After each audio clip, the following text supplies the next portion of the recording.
राहुणम् एषो पञ्च नमोकारो एषो पञ्च नमोकारो सह। तो जब बंधा ही नहीं और स्पष्ट ही नहीं तो उसका कर्तृत्व कहाँ? कर्म कर्म की दशा में है और जीव जीव की दशा में है। कितना अच्छा लगता है सुनने में जब ये कहा जाए कि हम कर्म से अस्पृष्ट हैं, कर्म से हम अबद्ध हैं, हमारी आत्मा से कर्म का संबंध हो ही नहीं सकता। सुनकर अच्छा लगता है, लेकिन अगर ऐसा हम एकांत से मान ले तो,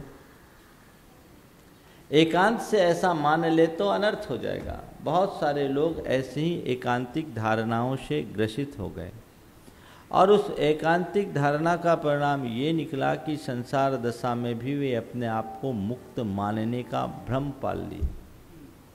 एक आदमी के शरीर में बीमारी हो और उसे कहा जाए कि तुम्हें कोई बीमारी नहीं है, और वो मान बैठे कि मुझे कोई बीमारी नहीं, तो होगा क्या? गंभीर रोग से ग्रसित व्यक्ति अपने आप को स्वस्थ मानने लगे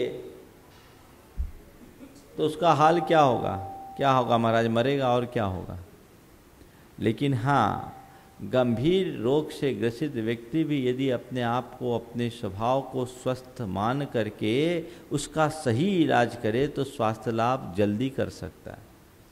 वो ये मान करके चले कि रोग कितना भी गंभीर है पर मैं स्वस्थ हो सकता हूँ क्योंकि स्वस्थता मेरा स्वभाव है। इस भाव से मैं स्वभावतः स्वस्थ हूँ, ये रोग मेरे अंदर का विकार है, इसका यदि सही इलाज किया जाए तो रोग का प्रतिकार सहजता से हो सकता है। यदि ऐसा सोच सके तब तो कोई दिक्कत नहीं है, लेकिन जो ऐसा नहीं सोचता उसके लिए सिवाय दिक्कत के और कुछ नहीं। ये जो एकांत निश्चयाभाषी लोग हैं, जो अपने आप को संसार दशा में सर्वथा अबद्ध मानने का भ्रम पालते हैं, उनके अंदर के कुछ ऐसे ही उद्गार होते हैं जो अपने आप को त्रिकाल शुद्ध मानने का असत्य बखान करते हैं। कई बार लोग कहते हैं कि महाराज ये अशुद्धि तो पर्याय की है, द्रव्य तो सदा शुद्ध है। सुनिए, इस बात को भी आज थोड़ा सा क्लियर कर लेना चाहिए। ऐसे भ्रम में मत रहना कि द्रव्य तो शुद्ध रहे और पर्याय अशुद्ध रहे। अगर द्रव्य शुद्ध है इसका मतलब उपादान शुद्ध है। पर्याय का उपादान क्या है? द्रव्य है ना। पर्याय का उपादान द्रव्य है और जैसा उपादान होता है वैसा ही उसका परिणमन होगा। अगर द्रव्य शुद्ध है यानी हमारा उपादान शुद्ध है तो शुद्ध द्रव्य का, शुद्ध उपादान का सारा कार्य शुद्ध होगा, उसकी सारी पर्याय शुद्ध होगी। और यदि पर्याय अशुद्ध है, द्रव्य अशुद्ध है, तो अशुद्ध उपादान से होने वाली पर्याय अशुद्ध होगी। शुद्ध उपादान शुद्ध परिणमन को उत्पन्न करता और अशुद्ध उपादान अशुद्ध परिणमन को उत्पन्न करता। ऐसा हो ही नहीं सकता कि शुद्ध द्रव्य में अशुद्ध पर्याय हो और अशुद्ध द्रव्य में शुद्ध पर्याय हो, कतई संभव नहीं। अगर अशुद्ध पर्याय है तो ये मान करके चलना कि द्रव्य भी अशुद्ध है। आचार्य कुंद कुंद कहते हैं, पज्जय विजुदम दब्बम दब्ब विजुद्धम ये पज्जया नत्थी दोनम अनन्न भूदम भावा समना परुवेंती। कि पर्याय से वियुक्त द्रव्य नहीं और द्रव्य से वियुक्त पर्याय नहीं, दोनम अनन्न भूतम, दोनों अनन्य भूत है। जैसा द्रव्य होगा वैसी ही पर्याय होगी और जैसी पर्याय होगी वैसा ही द्रव्य होगा। समझ गए? ये ऐसा नहीं है कि एक चक्की के दो पार्ट हैं, नीचे की पार्ट तो स्थिर है और ऊपर की पार्ट घूम रही है। द्रव्य तो मेरा त्रिकाल शुद्ध है और पर्याय में अशुद्धि चल रही है। विकृतियां पर्याय में, अरे अनुभव में तो पर्याय आती है, क्योंकि द्रव्य जब भी प्रकट होता है किसी न किसी पर्याय के माध्यम से ही होता है। एक द्रव्य के जितने भी गुण हैं, जैसा द्रव्य वैसा गुण और जैसे गुण वैसी पर्याय। शुद्ध द्रव्य के गुण शुद्ध होंगे तो उनका शुद्ध परिणमन होगा, शुद्ध पर्याय होंगे। और यदि अशुद्ध द्रव्य है तो गुण अशुद्ध होगा और अशुद्ध गुण का अशुद्ध परिणमन होगा।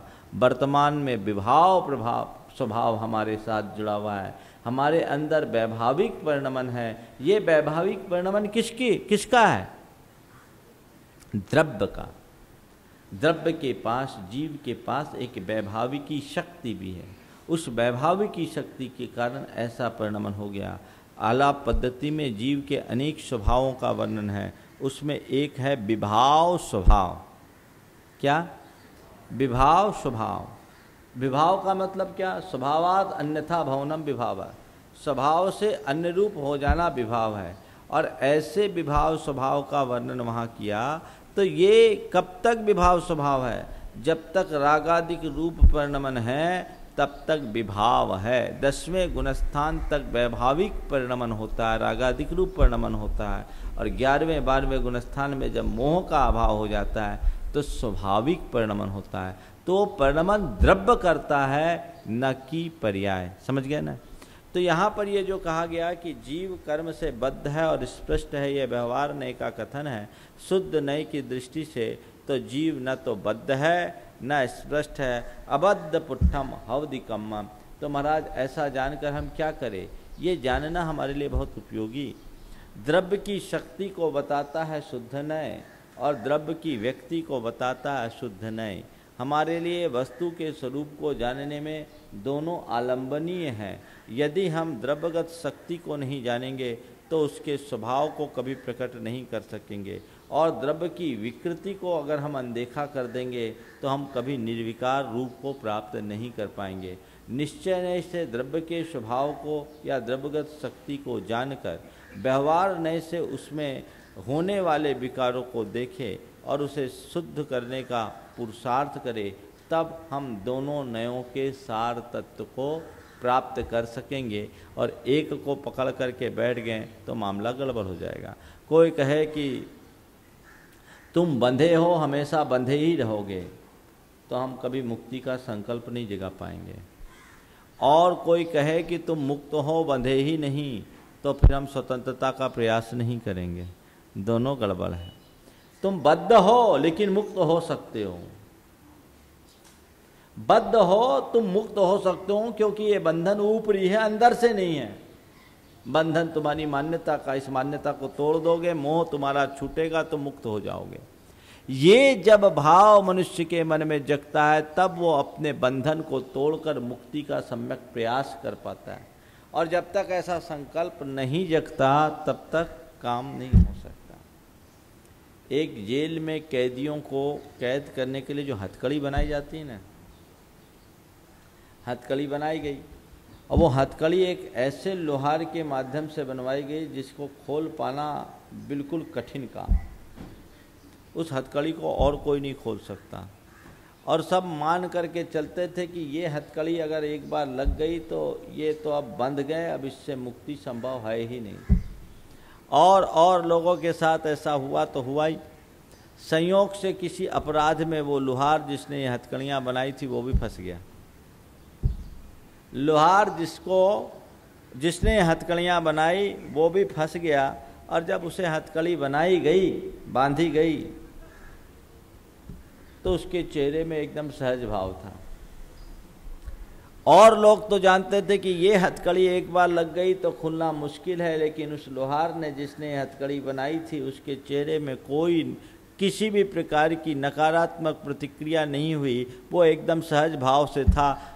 लोगों ने पूछा, भाई क्या बात है, तुमको इस हथकड़ी से डर नहीं है? बोले मुझे कोई डर नहीं। बोले क्यों? क्योंकि मैंने इसे बनाई है और मैं जानता हूँ इसे कैसे खोला जा सकता है। और उसने देखते ही देखते हथकड़ी को खोल करके बता दिया। सब देखते रह गए। संत कहते हैं बस यही दशा तुम्हारी है। तुम्हारे अंदर जो बेड़ियाँ हैं तुम्हारे द्वारा बनाई हैं और उसे खोल भी तुम ही सकते हो, लेकिन ये खोलना तभी संभव होगा जब तुम्हें ये पता हो कि ये मैं खोल सकता हूँ। मैं खोल सकता हूं, ये तुम्हें पता रहना चाहिए। जब इसका पता लगेगा तभी ये बेड़ी खुल पाएगी, अन्यथा इस बेड़ी को खोलने का और कोई रास्ता नहीं है। अज्ञानी जीव की यही दुर्बलता है कि उसे पता नहीं कि बंधन कैसे कट सकता है। और तथाकथित विशुद्ध ज्ञानियों का यही भ्रम है कि मुझे बंधन ही नहीं। मामला गड़बड़ है, दोनों अंधेरे में है। तो यहाँ कह रहे हैं बस दोनों नयों को समझ करके चलो और अपनी गाड़ी को आगे बढ़ाओ, और ध्यान रखना नए वस्तु को जानने का माध्यम है, वस्तु तत्व नहीं है। आगे की गाथा में ये बात आने वाली है, इसकी टीका को ले और आगे चले। जीवे कम्मम बद्धम पुट्ठम छेदी बहुवारणे भनिदम जीवे अधिकरण भूते बद्धम संश्लेष रूपेण छी निर्वत संबद्धम स्पृष्टम योग मात्रेण लग्नम च कर्म इति व्यवहार नए पक्षो व्यवहार नया अभिप्राय। जीव में कर्म बंधे हुए हैं संश्लेष रूप से, जैसे दूध और पानी मिलकर एक में एक हैं वैसे हैं, और स्पृष्टम योग मात्रेण योग मात्र के निमित्त से, योग के निमित्त से कर्म आत्मा की ओर आकृष्ट होते हैं, तो आत्मा के प्रदेशों से कर्म लगा हुआ है। ये व्यवहार नय का पक्ष है, व्यवहार नय का अभिप्राय है। शुद्ध नयस तु जीवे अबद्ध पुट्ठम हवदिकम्मम शुद्ध नयस अभिप्रायेन जीवे अधिकरण भूते अबद्ध पुष्टम कर्म इति। और शुद्ध नय का अभिप्राय जब देखोगे तो जीव से कर्म अबद्ध है, अस्पृष्ट है, कर्म का बंधन ही नहीं है। इस प्रकार निश्चय व्यवहार नय द्वय विकल्प रूपम शुद्धात्म स्वरूपम न भवति इति भावार्थ। इस प्रकार विचार करो तो निश्चय और व्यवहार नय इन दोनों के विकल्प रूप शुद्धात्मा का स्वरूप नहीं है। शुद्धात्मा को जो है सो है, क्या है? जो है सो है, ये जानने की बस दृष्टि है। एक उसके तात्विक स्वरूप को दर्शाता है और एक उसके विकारी रूप को दिखाता है। तात्विक स्वरूप त्रैकालिक होता है और विकारी स्वरूप तात्कालिक होता है। तात्विक रूप स्वाश्रित होता है और विकारी रूप पराश्रित होता है। इसलिए ये तात्विक और विकारी, स्वाश्रित और पराश्रित, तात्विक त्रैकालिक और तात्कालिक दोनों अवस्थाओं को समझो। ये हमारा जो तात्विक रूप है यानी तत्वतः हमारी शक्ति को बताता है कि जीव चाहे कैसा भी परिणाम क्यों न कर ले, एक निगोदिया जीव के भीतर भी मुक्त होने की शक्ति है, इसलिए वह मुक्त है।